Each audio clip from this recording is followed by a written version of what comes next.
Okay, so I'm going to talk a little bit about the title of this thing seems really serious. I did not write it. The Gang of Four: Why Google, Apple, Amazon, Facebook Dominate the Market. It actually came out of a talk we had with Eric Schmidt at I think it was last year, where he discussed, he was talking about various things, and he was essentially cut the world into the winners and everybody else. And he felt the next era belonged to four key companies: Google, Apple, Amazon, and Facebook. Because Eric is a naughty person, he left out Microsoft on purpose and with great glee. But we had a really interesting discussion on why that was, and it was mostly around platforms. And that these were the four companies that had the key platforms moving forward. I know platform's a word that gets thrown around a lot, and people are rather confused by what it means. It's kind of a bad word. Platform is, I think of shoes when I think of platforms, but it's sort of like calling the people who read and listen and watch users. Which I think is a terrible word. The only other people that are called users are drug addicts, which is sometimes the case with people and their devices. But in any case, it's what the word they're using, because geeks have come up with it, and they like the word platform. But it essentially means it's a place where you can distribute a lot of things, from games to entertainment to mail to pictures and all kinds of things. And these are the platforms that they live on. And indeed, these are pretty much the lay of the land right now, and at the same time there's a lot of other platforms that are smaller and more interesting that are going on underneath that. Most of these other platforms will probably get bought by one of these companies, as you just witnessed with the purchase of Instagram by Facebook. They bought it's a photo platform essentially that was doing very well in the mobile space. And was very exciting and innovative, and where Facebook really was having, despite the fact that Facebook has most of the photos on the internet right now, really, in terms of photo sharing, it still didn't have the kind of elegance and beauty that Instagram had, and the fun part of using it with the filters and things like that. That said, $1 billion certainly is a lot of money. But it's fake Facebook buying fake Instagram stock. So that's how I tend to look at it. And I don't get upset by it. I don't really care what Mark Zuckerberg does with his billions of dollars next week. So anyway, so I'm going to give a little talk. I don't usually use PowerPoints, but I was thinking of this. I made this really quickly last night. I don't spend a lot of time on PowerPoints because I think it's just one of the worst pieces of software around. But it's certainly not easy to manipulate. I know some people love it. My partner loves working with Excel and PowerPoint a lot for some reason I don't understand. But in any case, I wanted to talk about this thing, and I was trying to think of the theme, and I was reading one of my son's Dinosaurs. He's 7, and they're into dinosaurs right now, which is terrible because I can't pronounce most of the dinosaur names. But I was thinking about the idea of the platforms and these four big things, and one of the themes that I like to talk about is this concept of the kids love it. And let me explain this, and you're endangered, by the way, or irrelevant, either one. And the point I was trying to make was that a lot of people in the content industry are always sort of trying to resist what's happening. Many years ago, when I was trying to press the Journal, when I was working there, I don't really technically work for the Wall Street Journal anymore. I quit several years ago to run All Things D, which is owned by Dow Jones, which is the same company. But one of the reasons I wanted to leave is because I thought everything was going online, and they were very slow, and incredibly slow to get to it. I had proposed doing a blog many years ago in the early 2002 period, 2001 period, and the publisher didn't know what a blog was. So it's really hard to try to get her to invest in it when she doesn't actually know what it means. I was like, just give me $1 million and shut up. But that didn't happen. So anyway, they were very interested in doing a Saturday journal, which they ended up doing, a print journal. And I thought that was folly to spend all that money on just another print publication, given what was happening. So there were a lot of focus groups and things like that. And we were in one meeting. They like to have strategery meetings, I call them, at newspapers, about how to get people to read print publications, which is just like, they still do it. And at one point, this was a meeting about how to get young people to like reading the newspaper. And so I was there, and this is why I'm not working there as much, and I run my own thing. they were sitting there and trying to decide in this group meeting and going around how you can get kids, you know, entry points, all these words they like to use, entry points in a there's no entry point to a newspaper. But so they were talking about it, and they said, Kara Jubin, you're the internet person, because I had been covering the internet since the mid-'90s and had written 2 books on the subject. And they said, what do you think? And I said, well, I have an idea to how to get kids to read or young people to read newspapers. I said, I think you should tape a joint between every page. And then you would totally read it. And they thought that was rude, and I felt it was an excellent concept. And I said, you know, the thing is, you're not going to resist the internet. I don't know why you're even bothering with this. The kids love it. The kids love the internet. Like, guess what? This is what they like. They don't want to ride horses anymore. They enjoy the car. Horses are nice. They're very pleasant, but cars are where it's at. And roads, fantastic things. So I kept saying, the kids love it and you're irrelevant. Like, what you're doing is irrelevant, and that you shouldn't care what kind of medium the reader, or in this case the reader, wanted, that if they wanted the Wall Street Journal on salami, you should print it on salami and they could eat it. I don't care, it's just that you had to respond. But this internet thing seemed to be catching on. It happened a lot during my early career at the Journal and before that at the Washington Post, and I kept insisting that this was something perhaps that people would like. When I got to the Journal, when I first got to the Journal, this sounds crazy, but in 1996, I got to the Journal. I was the only person covering the internet then, one single reporter, and they had a dozen people covering media, and they were the hotshots of the Journal at the time. They're their status at newspapers, and I'll never forget one media reporter who shall not be named said to me, "Oh, you'll be covering CB radio," and I said, actually, I'll be covering the thing that's going to ruin your entire industry and decimate it into nothing. So it was kind of, you know, that was my opinion. It's just my humble opinion. And so this was a theme that I think about a lot. So I was getting back to the dinosaurs. I was watching I was reading about these dinosaurs, and my kid picked as usual, as boys do, the Velociraptor, which is, I think, their favorite thing, the Velociraptor there, which is, that's the cartoon version. That's an actual fossil that was found, and it's a fight between the Velociraptor and the Proceratops. He helped me practice it this morning. And this was a really famous fossil because they were engaged in a fight, and one of them had a little the Velociraptor has this thing, this fantastic claw that goes around almost 180 and goes like this kind of thing into people. I mean, if you saw Jurassic Park, it's not exactly the same, but it's essentially, they kick the shit out of you. So, and the Proceratops is just incredibly powerful with that thing on his head, the shield on his head and things like that. So this was a fight they were in to the death, these two dinosaurs. And I'm not going to say what kind they are, but they're part of the same Dromaeosaurus or something like that. And they were fighting, and you could see from the fossil, the one dinosaur, the Proceratops, had crushed the Velociraptor's chest, but the Velociraptor had gotten that claw into the Proceratops' head. This is not a science lesson. I was terrible at science. But what was interesting about it is they both were sort of killing each other, and then a sand dune fell on them, which I love. And that's why they got caught. They were both in the middle of a death battle, and a sand dune fell on them. And so we got 1971 in Mongolia, they found this incredible fossil of them mid-killing each other, which gave a lot of information about them. And so this is how I think of the fight between Google, Apple, Amazon, and Facebook right now. That there's all these dinosaurs, and in a good way, when it wasn't bad for the dinosaurs, but it does have implications later, because they could turn out to be like dinosaurs within a very short time.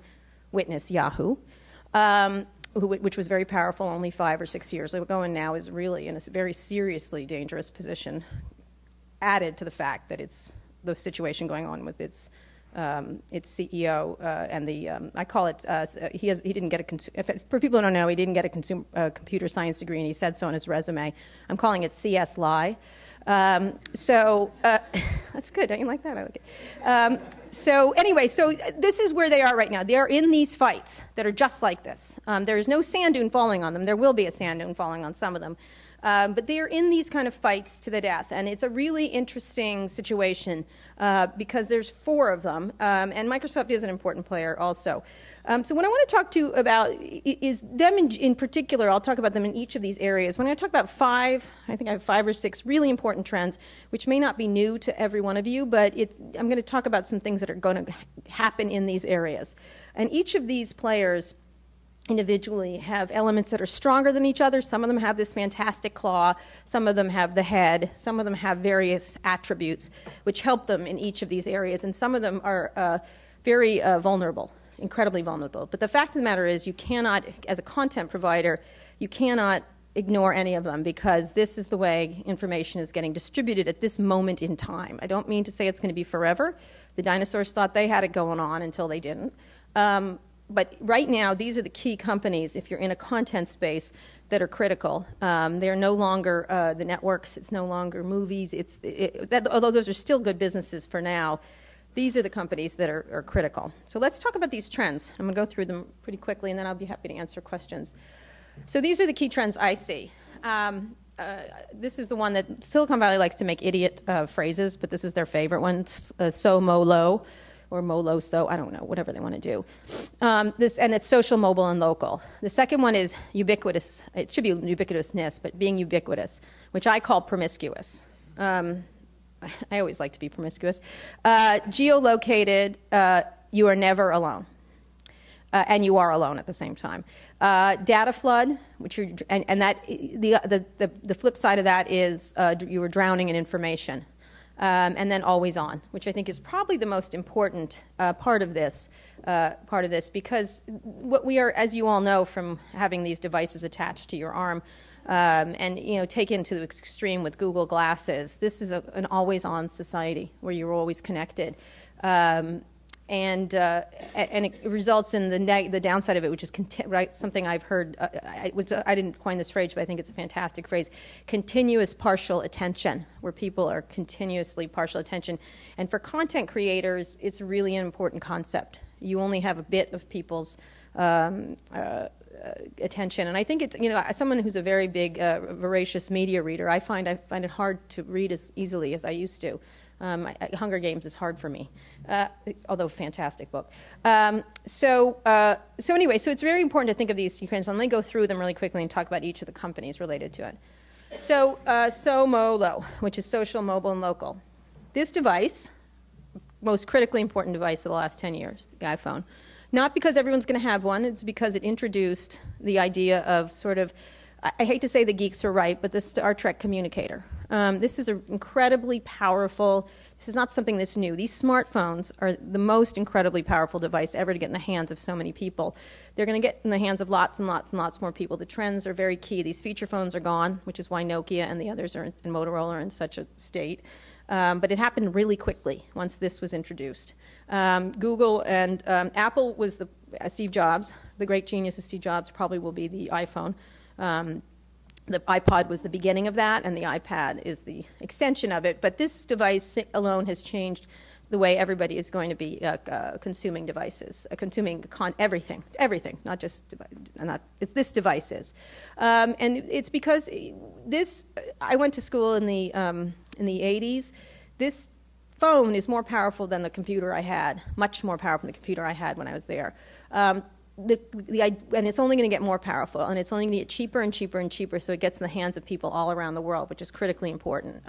These things are going to be given away like tissue paper at some point, and very soon, much sooner than people think, even though it's right now an elite device. And in this area, Apple has dominated almost completely. What's interesting about Apple is even though they don't have Google's Android is moving in with all its various devices, I believe 80% of the profits go to Apple in this area for the devices themselves. It's some number that's astonishing. They have a certain percentage of the market. Android's is growing, but they get all the money. Apple gets all the money on iPads. They get all the money on tablets. They get all the money. That's why they're one of the most valuable companies. That's a really powerful position. It says that consumers like this. It says that consumers want to buy this particular thing. And it says that even though Google's, we lose money on every unit, essentially, that it's going to be really hard to break into this thing. That said, Google is in the SOMOLO area, and I'm going to explain why that's important. Google is very aggressive. They bought Motorola. That's how crazy they are. to get into this thing.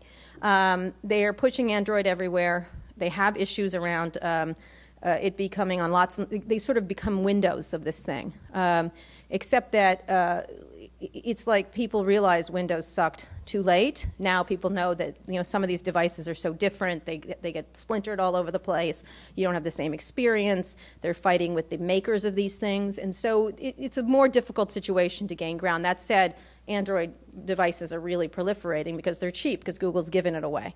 And they're hoping to dominate. The reason they're giving it away is because their search business is based all around this. The fourth player is Amazon, which has the Kindle and the Kindle Fire. And I'm sure they'll come up with other devices. I suspect they'll do a phone at some point. And they are trying very hard to get into the entertainment part of this equation, and not necessarily in the gaming part of this. They're doing rather well compared to Google, I think. I think the Kindle is a really strong device, and people tend to like it. They're having much more trouble with the Kindle Fire, mostly because people want the iPad. That's it. They don't want to buy the Kindle Fire. You don't want a crappy version of the iPad. And the iPad is low enough in price that you can add more. I think they'll have to give them away, which they do through. They're doing a lot of activities through their, it's not called Premium. Oh, what's it called? I'm losing. Prime, Amazon Prime, which is a fantastic offering that they have to give you free shipping, free movies, free everything. I can't believe they're making any money on it, but I'm sure they aren't, actually. But it's a great way to get people in. Amazon's very clever in that regard. And the last person is Facebook, which does not have a phone. They have an app, the most popular app on the iPhone store. That said, this is a really bad situation for Facebook. As you saw yesterday from their they're going public next week at $100 gazillion. But mobile is a really dangerous area for them. They do not have a device in this game. They only have an app, and so they're at the mercy, essentially, of Google and Apple, which is not a good place to be. That means they're not going to get together with Google. They're sort of sworn enemies at this moment. They have to link with Apple in some form, and that's not good for them either necessarily. And so they are going to have to get in the phone business. We wrote a 6-part series on this about what they're doing. It's called Buffy the Vampire, Buffy the something Slayer. They're calling Android Android Vampire, and so the code name for the project around their phones is called Buffy. They're so clever there down in Menlo Park. So this is where they are. What's critically important is each of these: social, mobile, local. Mobile, Apple dominates clearly in this. Apple owns a lot of things. They have the App Store, which is the biggest app store. Everyone's trying to open an app store. The only app store that counts really is the iPhone App Store, and to a lesser extent, the Amazon and Google offerings. So in this regard, Apple, in terms of profits and influence, Apple certainly dominates, and Google is being super aggressive. Everybody else has a different problem. With regards to social, Facebook dominates, completely dominates, almost 100%. Apple is almost nowhere. Ping, nobody uses Ping. I don't know if you ever tried it, but it's terrible. Apple doesn't seem to have any social aspirations. They've been really sticking to their knitting, and I don't see them going into the area very strongly. Although everybody socializes on these phones, which is kind of they're letting everybody else take care of it. Amazon, no social whatsoever. There's no social at Amazon. It's a transactional kind of situation you have with them. That said, they could be starting to think about what it means. And obviously, again, Facebook dominates this. That is their greatest strength.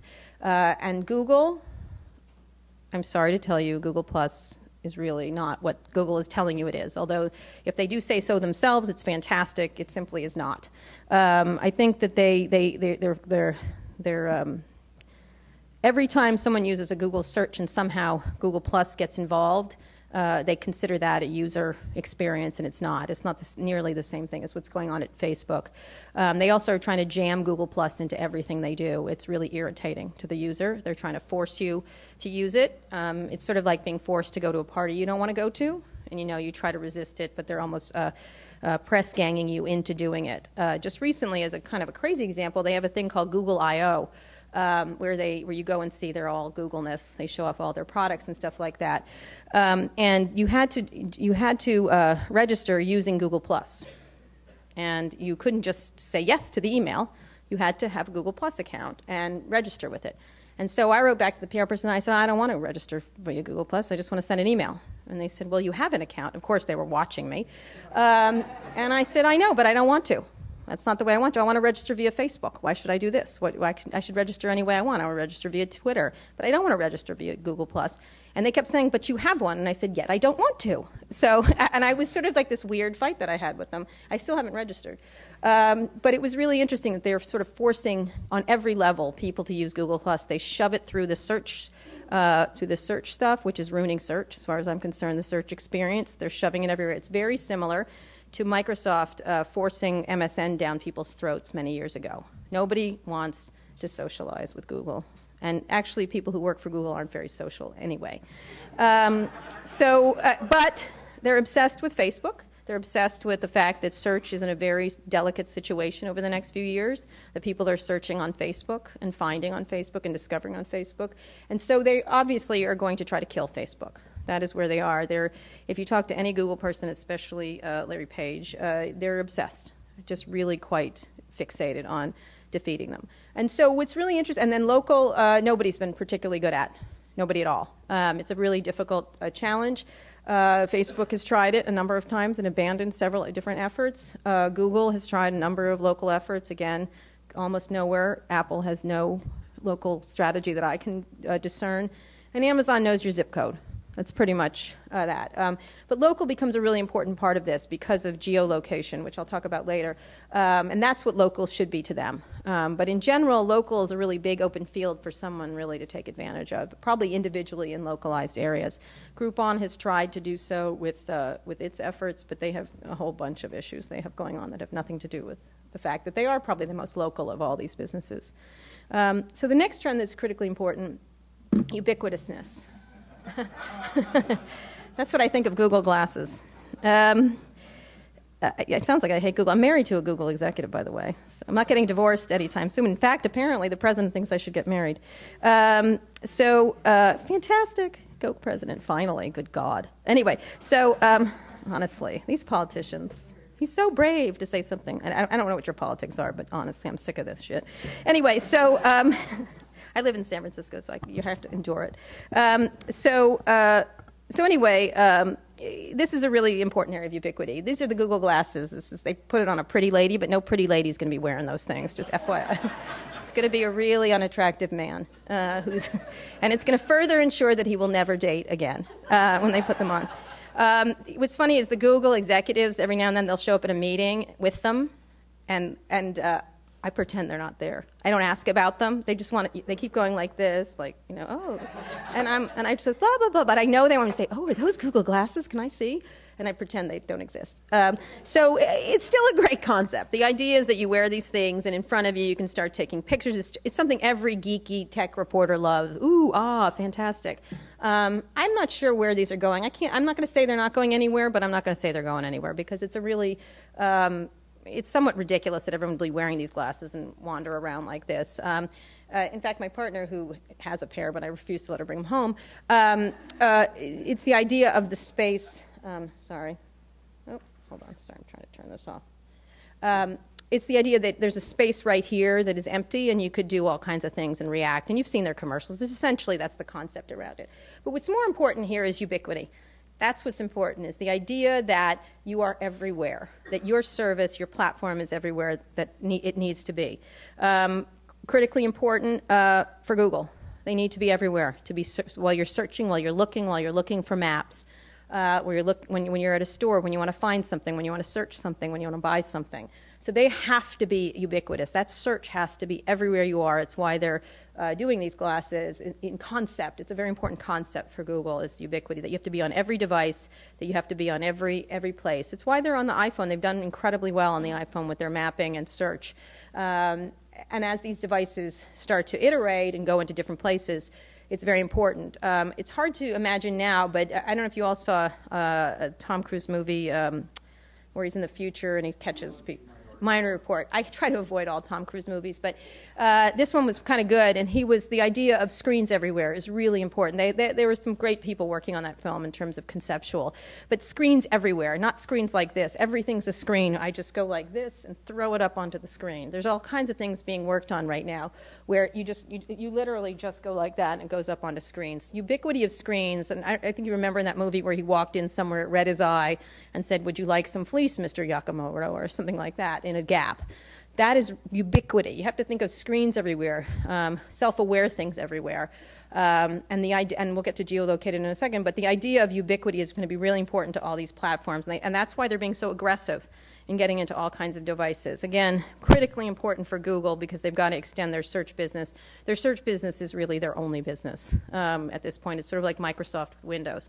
And so even though they're trying in lots of other areas, the only money-making part of the seriously money-making and game needle-moving part of their business is search. So they have to do things to preserve that.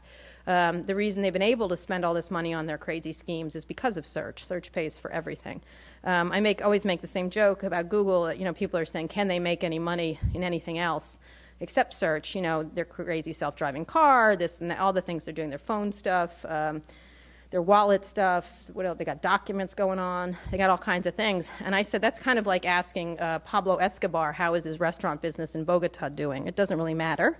The drug business is fantastic. So at some point, they'll get there. They'll find something, but it hasn't happened for Microsoft, actually. Beyond Windows, Microsoft and server and stuff like that, beyond its original businesses, Microsoft's had a lot of trouble. They have a fantastic gaming stuff. That's really innovative for Microsoft. It doesn't get enough credit. Their phone is actually quite fantastic, and had it been around 2 years earlier, it probably would be doing very well, but it's not getting the credit it deserves because it's late. It's actually a very good phone, but they just can't shove their way into the market anymore. Despite the situation with Nokia that they did. In this area, Apple is trying to be ubiquitous in a different way, that you create a whole ecosystem that people live in the Apple universe.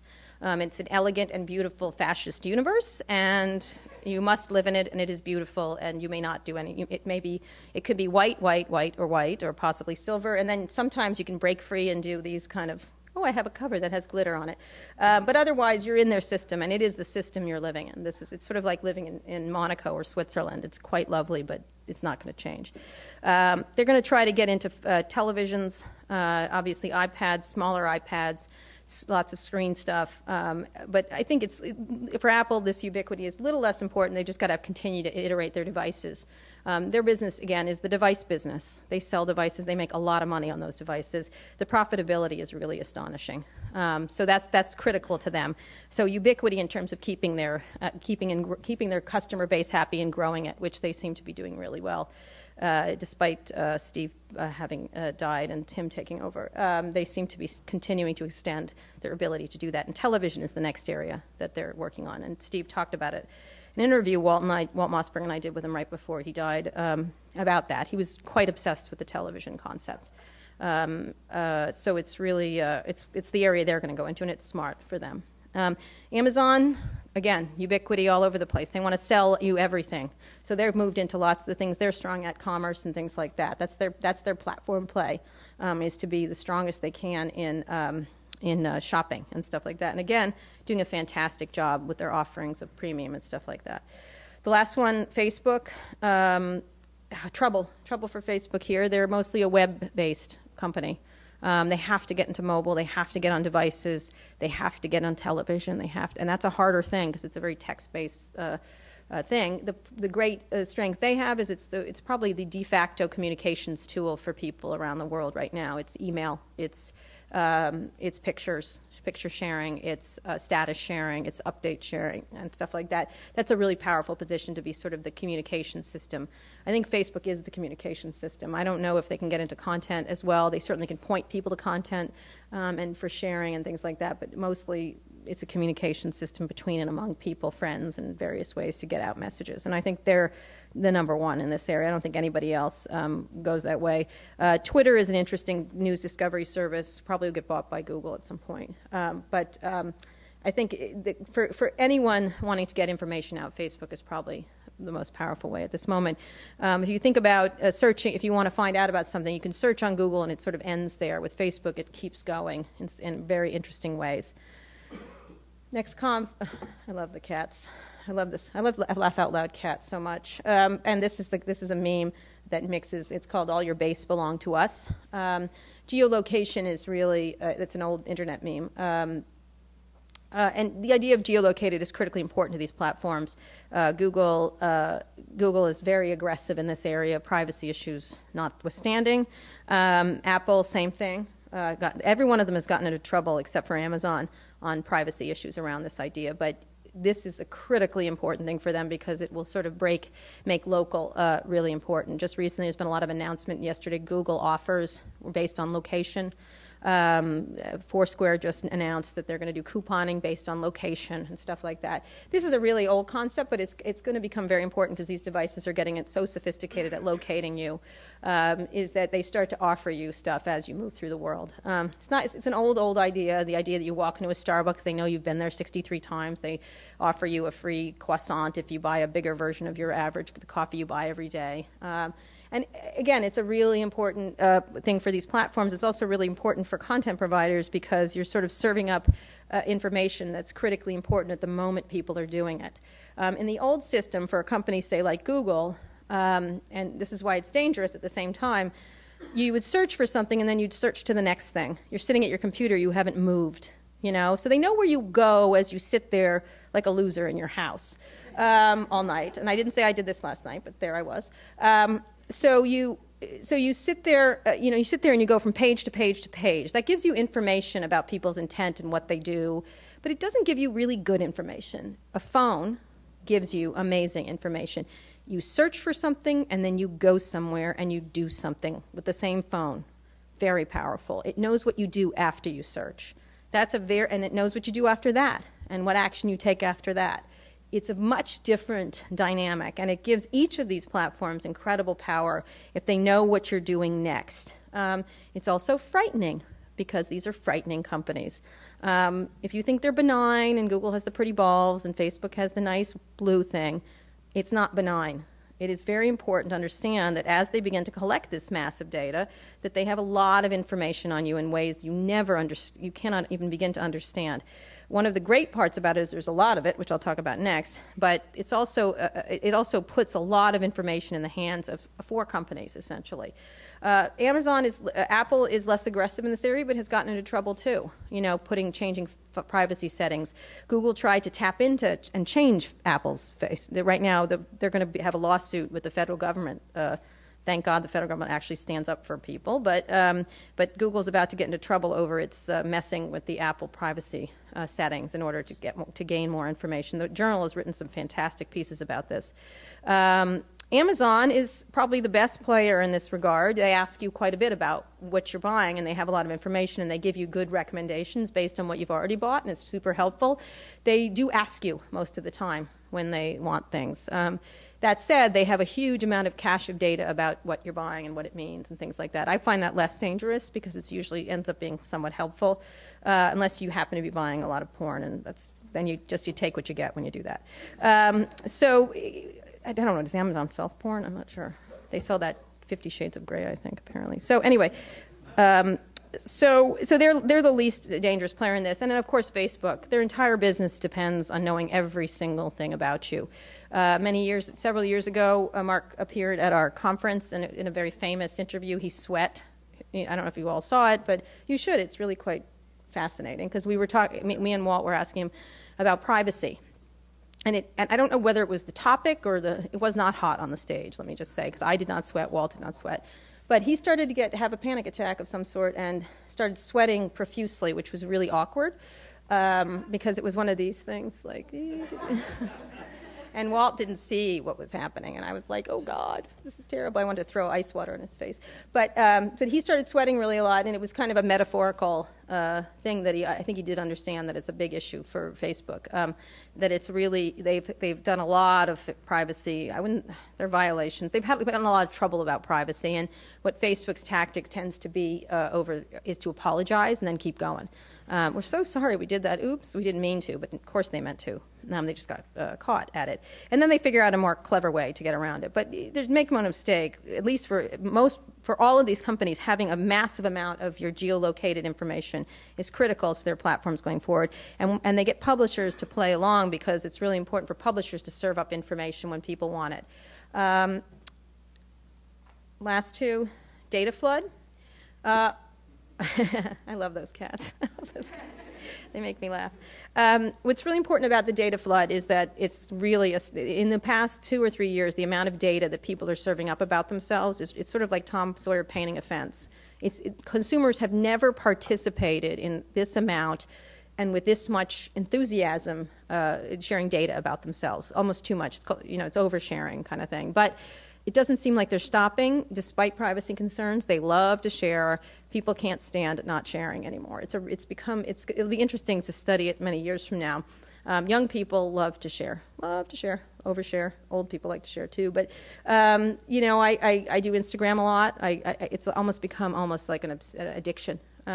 These are addictions to sharing things. The other day I was reading something, and on Amazon on your Kindle you can actually highlight something and then send it to people now. Now you have Twitter in there, you can tweet it, something you read immediately.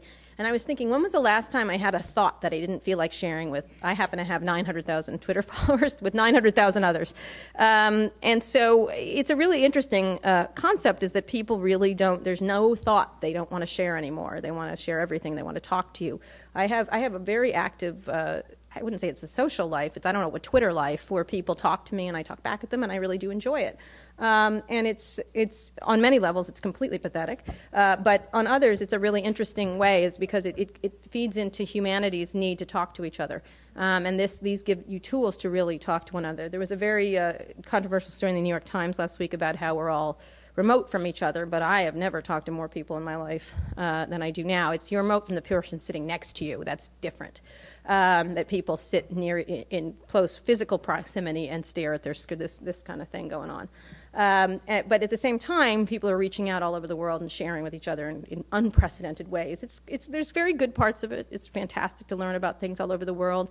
There's very bad parts about it. Everybody's staring at their little screens and not participating in a physical environment. I think it's sort of in the middle. I thought the Times went too far one way, and at the same time, there are some elements that will change societally. But data flood, not stopping, not stopping, not stopping. At one point I said someday I'm going to become people are doing these experiments, become a hermit, not use things and not share anything, but I think it's almost impossible now not to do so. What they do with this data, I don't know. It'll be interesting. There may be too much of it. There may be too much useless information. It makes a very difficult situation for advertisers to know what the point of all this data is. Does it help them? Does it give them intelligence? Does it help advertisers and publishers sell more? Not clear. In fact, in mobile, right now, mobile advertising is lacking rather drastically. Again, Facebook is showing that. It's just none of these mobile advertising efforts are really moving the needle in significant ways the way the web has. And that may be because it's in its infant stages, or it may be that it really is impossible to advertise in these mediums as well and with as much reaction, that people are so enamored with their screens they don't want to do anything else. Maybe it's such a great experience that they don't want to move from it. They just like to stare at it. And so the really critical problem with this data flood is that it's not useful. I had we have a guy that comes to D, I don't know if he's been in a couple of years, from Hellmann's Mayonnaise. And he's the marketer for Hellmann's Mayonnaise. And there's not a lot you can do to get people to eat more mayonnaise. It really is, there's just not. You just have to take it from the other mayonnaise person, apparently. But he came because he was very interested in digital things and how to get people to enjoy his mayonnaise more. And he would get up every year and he'd go, so what ideas do you all have for me for my mayonnaise? And we kept going, nothing, sit down. We don't have any. We'll call you next year.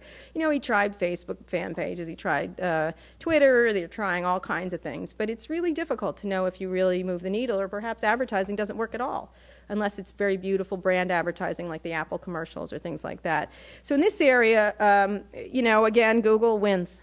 Hands down. Google and Facebook win hands down with the data flood here. Google knows a ton of stuff about you and your behavior. They have information flooding through that system every day. If you go to Google headquarters, I don't know if it's still there, there's a thing that shows all the tickers of all the requests coming in from all over the world. And they do take out the porn, which is apparently I don't know, 10% of it or something like that, and they show you all the queries going all around the world. Someone, I think John Battelle, called it a database of human intentions, which I thought was kind of a great way to think about it. Obviously, Facebook has a fantastic amount of information about you. Amazon has another group of fantastic information about you. And Apple, less so. They seem less interested in you. They'll take you or leave you. They don't ask for a lot. I don't know if people who use Apple, but they really don't ask you a whole lot about yourself when you're buying things. I have a dream when I go into an Apple store. I buy a lot of Apple products for my company and stuff, and quite a lot. Like, I consider myself a strong customer of Apple. And whenever I go in a store and want to look at something, there's always some teenager sexting, on some device I want to look at. And I'm like, I would wish I would walk in the store, they would know my phone would be self-aware, and some genius would run up to me because I spent $100,000 on, at Apple last year and go, what would you like, Kara Swisher? We know you're a great client of Apple. Would you like this? Would you like this? Instead, they don't know who I am, and I have to wait in the same line. So it's interesting how little they're doing with the information they have about customers, and they don't ask a whole lot. I think, again, they just want to sell those devices. This is the most important part, and then I will take questions. Always on. Always on. If you're a content provider, or whatever you do in content, this is the most important concept of everything. We are always going to be on. You have to always be available with content on the fly and very quickly. It creates a really difficult situation for, I can tell you, journalists. Everyone's suddenly become a wire service reporter. Things happen by the minute, by the second. Getting traffic and stuff like that matters.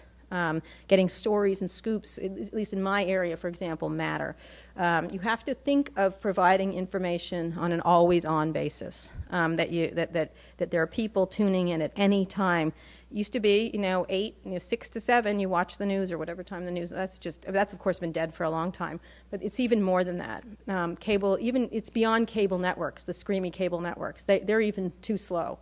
For reaction and stuff like that. People don't have the time. And so again, with these mobile devices, people access things very quickly. That's why newspapers are in such a state. Because one of the things I would say to the Journal is, why don't you, to the editors at the Journal when they were talking about different things, I said, why don't you circle everything you didn't know in the morning and see how fewer circles there are every single day.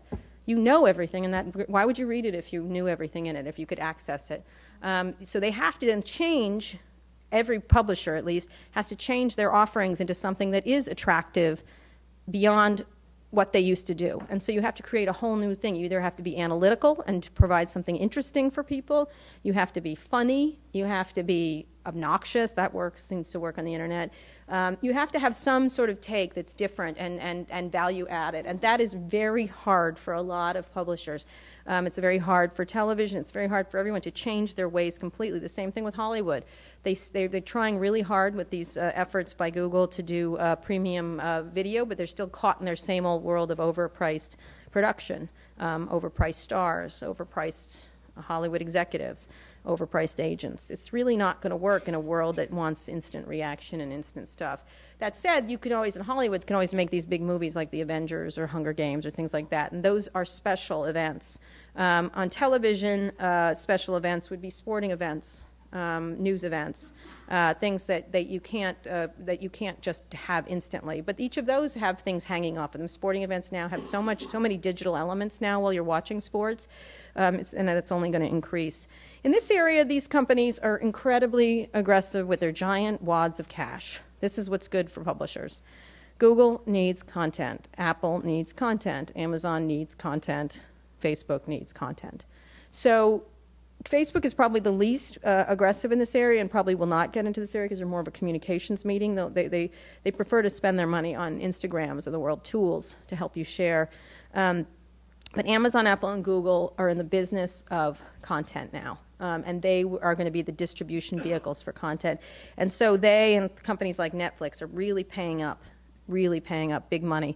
Google just put up another, I forget, they were at it was so bizarre, I was in New York at the upfronts, and the Hollywood people do those upfronts fantastically. They're such fantastic shows, and they bring out the stars, and there's Sophie Vergara, and they're like, wow, it's the lady from Modern Family. And they're really good at it. They're really good at marketing, because they've always been good at what they do.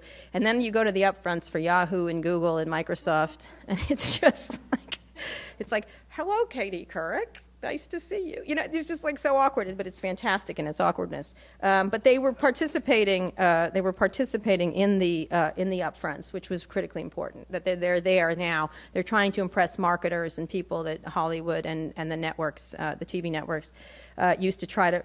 They're getting part of it. Google's putting up a gigantic amount of money to do this, to get YouTube into premium content, because they can't get premium prices unless they have premium content. Cats on Skateboards is not cutting it. I love Cats on Skateboard, but advertisers do not. And so to me, that's the most interesting area. Is that they have this that they're able to provide entertainment all the time and accessible at any point. I'll finish this last thought. So one of the things I have an Apple TV at my house, and I also have a Roku. I have a bunch of the players. And it just occurred to me the other day that my kids never watch network television. They get everything on demand, or they buy it from Apple, or they buy it from Amazon. They never think of the world in a linear network environment. They can get it anytime they want because it's always on, and they want it anytime they want. That is a very different concept than before. I feel the same way, and just the first time the other day, even though I love Law & Order is not on. The guy who owns Law & Order won't give up his digital rights, which pisses me off. But you can always find Law & Order on television at any one time. Either CSI or Law & Order is always on. But when they start going on, I won't watch television again, like linear television again. So it just occurred to me this when I was using the new Roku player, which is fantastic, the Roku 2, that everything I want almost was there for a price, and a very reasonable price. And so the issue is whether Hollywood's going to be giving up a lot of this content. It's going to have to. Hollywood and books and everybody else are really going to have to. I read Hunger Games for free on my Amazon Prime.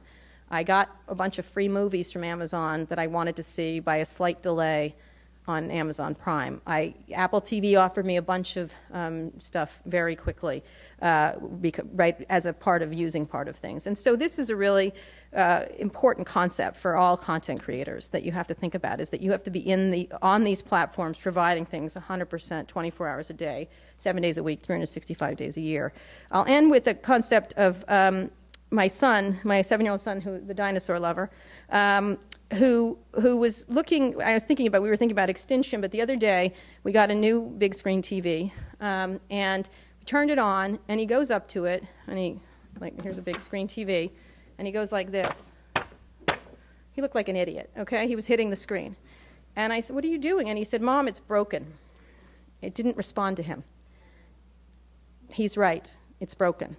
This is going to respond to you. This is going to. He understands the future better than I ever could. Anything that is passive is broken. Anything you cannot touch and move and thing in terms of screen is broken. And that's the way you have to think about the future, is that these kids you are the dinosaurs, and they are the ones taking over. And you have to think the way they think if you're going to participate in this world. Because if you don't, again, even though the price there, well, I can't say it now. See, those two dinosaurs had a fantastic fight, but they got covered by sand and eventually became extinct. And so you have to be thinking about these concepts as you move forward. Any questions? Thank you. Thank you very, very much. 10 minutes. We have some questions, Larry. Kara, Hi. Now you're a parent, you've got two kids. Yes. What's your household policy on when your kids should get iPhones? Oh, how they have them. I gave them my old iPhones, and they aren't allowed to use them as phones. So I just turn off the phone part. So I think 7 and 10, I think I just had them, and they use them. That's how they entertain themselves. I'm one of those terrible parents that lets them look them in restaurants when I want to have an adult conversation with someone. We limit the amount of time they could use it. They're very respectful of them. Although my son happens right now. I don't know why I'm not there, but I sent my mom and my son as a present to Italy to go to cooking school, and my son wrote me he lost his iPod, and I was quite mad at him. But he, I think it's fine to use these things. I mean, we use the tablets and stuff like that. It's just not excessively. My kids do not use a desktop ever. Everything is the iPhone or the iPad or the Kindle. So that's interesting to me, is that they don't sit in front of I don't see them sitting in front of a laptop in their lives. These things are perfectly fine. I'll just relate one story. Walt went to Paris with an iPad, and he was seeing if he could just be without his laptop. So he didn't take his laptop. He was on vacation with his wife, who has to endure quite a bit of gadgetry for Walt. And so they went to Paris, and he just wanted to see if he could have communications with just his iPad. And so I went to an Apple event, and Steve was there, and Steve and Walt had a very close relationship, and I'm the girl who stands next to Walt. So he knew who I was. But he was like, "Where's Walt?" And, "Oh, I have to talk to her." Okay. So he came over to talk to me, and we were talking, and I said, "Well, Walt's in Paris, and he's trying to see if he can just use an iPad, to see if it works well enough compared to a laptop." And I said, "How's it going?" I said, "Incredibly well. His wife is kind of pissed at him because he's able to really use it, and he doesn't need the laptop." And he leaned down to me, I'll never forget this, and he goes, "I can turn it off." Maybe not. That's why you gotta love Steve Jobs. He totally could have, and he admitted it, which is why I enjoyed Steve Jobs. So, Kara, going back to Facebook and mobile, so they've done a pretty crappy job with their iOS apps. Oh, it's horrible. And they haven't been able to monetize what they have. Why do you think? Why do you think they haven't done a better job? Is it that they don't get it? And where do you think they've got to go to start to monetize that like they did the desktop? Well, I don't think they don't get it. Mark Zuckerberg is one of the smartest, I have to say. I called him a toddler CEO once, but that was many years ago. He represented a class of CEOs to me. He gets it. I think it started as a web property. I think it's very hard to shift from what you start as to something else. It did not start as there's a concept right now going on called mobile first. So they weren't a mobile first company. Apple now is a mobile first company. And so that's a really important thing to try to shift over. I think it's incredibly difficult when your bread is buttered over here. And your bread, by the way, is still not very well buttered over at Facebook because they're still working out their average. People just buy Facebook because advertisers and marketers, it's like you don't get fired for buying Facebook today. But I think they have not made the proof on the desktop or whatever, the laptop. And so this area is if they haven't proved that, over here, you know what I mean? And I think it's because it's a big, giant, gaping hole of crap. So I think, in technical terms, so I think it's very difficult for them. I don't know why they haven't spent more time on the UI. Google just released its new Google Plus iPhone app. I still am not going to use it, but okay, thanks. It's a very nice looking. But I don't know why they haven't done a better job. I think they're working on a phone. They're working on their own phone. They're going rather slow. They're going to they have to get into the phone business, either with partners or by themselves. Very expensive, and now they're doing this fancy IPO, and to say, by the way, it's going to cost us billions of dollars not to die. I don't think that's really a thing that, even though these idiot analysts will just suck up this stock anyway. But I called an analyst a doofus yesterday for complaining about Mark's sweatshirt. That was his analytical capability. Oh, I find his sweatshirt immature, and therefore his stock might not. I was like, what? So I called him a doofus. He wrote me a note. I'm very hurt you called me a doofus. I said, it was so funny. I said, I didn't call you a doofus. I called your remark a doofusy remark. You may be a doofus. I don't know you. But it was, but in any case, I love Twitter so much. That's what I do on Twitter, insult people all day long. And completely get an audience for it. So I think that they have a real problem in mobile. I don't know, they are working on it. They've got very smart people working on it. I just think they're not a mobile-first company. And once they become one, it becomes a lot less attractive. The magic comes off of Facebook. And then it's just a really expensive thing that everybody loves, like Twitter. Like, how are they going to make money? You know what I mean? They will, but it's very difficult. One more question? Any other questions? So, Kara, you mentioned that Amazon and Google are getting in the content business. How should we publishers feel about that, especially Amazon? They've hired editors from publishing companies. They, aren't they spreading themselves too thin? What's your view? No, I think Jeff Bezos is one of the smartest people. He's a very difficult person. I know he has that happy, laughy thing. He's really not that way, let me just say. I don't want to say he's vicious, but he's a little tough. Like, he's a tough guy. I think you should worry because it is actually, it's not thin. That's exactly their business. Their business is content. And to cut the prices, to cut you out is a great idea. Yep. I mean, I can imagine a meeting where they're like, let's get rid of these Bush publishers. What do we need them for? And you know what? He's got a very good case. I mean, as we talked before, I did 2 books, and I was in a room with a bunch of book publishers, and in my book publisher, and they were so irritating in how they were marketing it online, and this was many years ago, so I can see why they were stupid then, but it just, the second book I was like, really? This internet thing is important, you really need to get into it.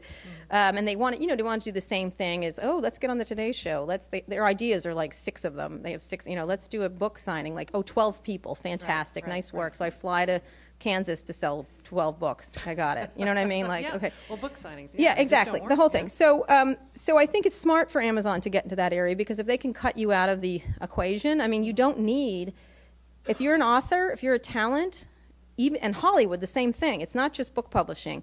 If you're a very big, I had this discussion with George Lucas about this. I mean, he just needs George Lucas. He can buy everything else. And now he can go to Amazon and do a deal, Netflix and do a deal, Google and do a deal. Same thing with a book publisher. You need an editor. By the way, my last book had less editing than one story in the Wall Street Journal. They didn't change anything. I was like, it was a very complex book about the collapse of the AOL Time Warner thing, and literally, like, there were like 10 changes. I was like astonished. They didn't hire a development. No, because they don't have editorial development anymore. They used to. My first book they did. They don't have publicity that's very adequate, I think, anymore. They don't have, and so I was like sitting there. I go, okay, if we are sitting in this room, we're playing that game of werewolf where people die, where you blink at them and they die. And Jeff Bezos is sitting here, and say the guy from like Walmart/Costco is sitting here, and only 3 people can survive. Who can we kill? And there was a publicist there, an editor, the publisher, and a bunch of people. I said, you're all dead except I need Bezos, because he could do the zip codes of my book and sell it online, and then and he could print it. He could probably buy some printing company, and I could do that myself. I could hire my own publicist. I could hire my own editor. And the Costco guy's important, the Walmart Costco guy, because that's big, massive selling. And so I think he should be in that business, and I think he will be in that business. And it's a smart thing. It's a way for him to save money just going to. I mean, if he does some big deal with some big author, I mean, he has done a few, but if he gets one of the big ones, that's. Yeah, he will get one of these. It makes perfect sense if you're an author to want to go to Jeff Bezos / whoever, because you can sell more books and save more money. And there's been like there's all these little instances of this happening, but there's going to be 1 million more of them. I mean, I can't go to publishers. My cholesterol level goes up every time I go. Well, publishers are changing. But it's just like, what is their value add to me as an author? Yeah, right. They really have to sell themselves. So. Great, thank you. Is there another question over here? Yeah, okay. Well, thank you. I think your remarks are wonderful. This is really, really insightful. Question about Apple. I mean, we're all so busy being in love with Apple, right? I mean, they're so pretty. We're just so in love with Apple. I mean, the iPhones, but I mean, it's getting tiring, right? I mean, the iPhone's really, really pretty tired, and the iPad's just a really big iPhone. How long are we going to keep doing this? The Android is a ripoff of that, but not as good and cheaper. And and you mentioned the Microsoft interface, which was actually different. It tried to combine these things. They did. They really did. Combine these things. Like, how long are we not going to be combining these? I mean, well, how long is Apple going to get rid of it? I'm astonished. Here's what I agree with you. I think I want it to look different. I want to have a little choice, because you go into a supermarket, you get 63 kinds of cereals you get to pick from, which is probably a disease. You probably should have like 4. You know what I mean? Like, too much choice actually bothers people. You've seen all those studies. It's absolutely true. Less choice is better for most people. That's what Steve Jobs was banking on, that less choice is better. The people like to be told, look, and if it's beautiful, it's like I have to go to a lot of Four Seasons, because that's where VCs like to meet me, and I call Four Seasons the Holiday Inn for rich people, because, or this hotel, like, they're all the same, no matter where you go. You're in Abu Dhabi or New York, all of the Four Seasons look the same. And so that's the concept, is you're comfortable in the environment. Same thing with Starbucks or McDonald's and stuff like that. So I don't think Apple's going to change its look. I think that's what it's banking on, is sameness. At the same time, I am astonished that 4 years into the iPad, there is still not a good competitor. Why is that? I mean, are these people that stupid? I don't imagine they're stupid, but there really isn't a good one.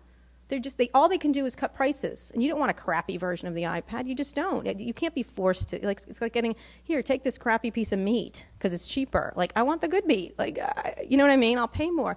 And so what's amazing is there hasn't been, and it's because it's splintered, and they design everything, so the quality is there. And so there hasn't been, I don't think you could name a tablet that has been as good as the iPad, even close. And why is that? And they were into iPad 3 when Google started to first come out with the first iPad, their versions of the tablets.